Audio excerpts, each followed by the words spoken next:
Hello and welcome to another Ignite Purpose Weekly Leadership Tip. These practical tips are meant to ignite God's purpose to live, love, and lead like Jesus. Those of you that know me know that I'm a big planner.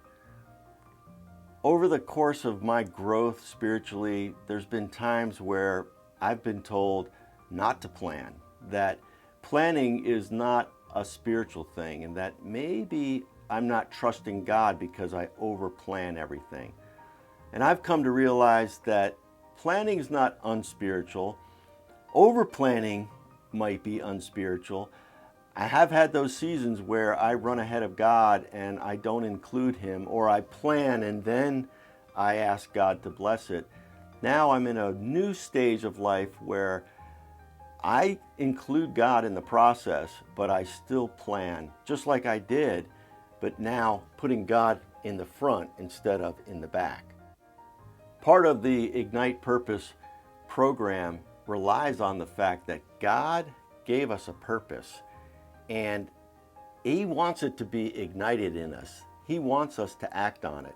So the gifts that He's given us, He wants us to walk out and use those gifts to really walk out His purpose in our lives. Romans 12:6-8 says, "We have different gifts according to the grace given to each of us. If your gift is prophesying, then prophesy in accordance with your faith. If it's serving, then serve. If it's teaching, then teach. If it's to encourage, then give encouragement. If it is giving, then give generously. If it is to lead, do it diligently. If it is to show mercy, do it cheerfully." So I hope these weekly leadership tips have really challenged you to make some bold moves, especially in this new year, to move forward in a different perspective, knowing that your God-given gifts are truly that. They're God-given so that you can live out and ignite God's purpose in your life. So this week, I want you to consider, to plan, to move forward. What does your plan include?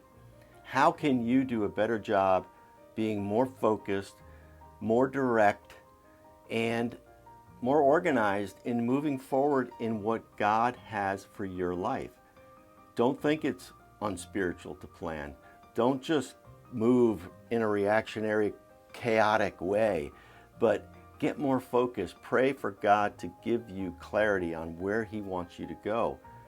Next week, I'm going to challenge you with a bold goal. It's going to be exciting, but I know that God has something bigger for all of us. We just have to know it for ourselves, and we have to start going for it. So this week, I want you to live, love, and lead like Jesus with a perspective that planning is okay, God's direction is great, and you will go where He wants you to if you ignite purpose in your heart.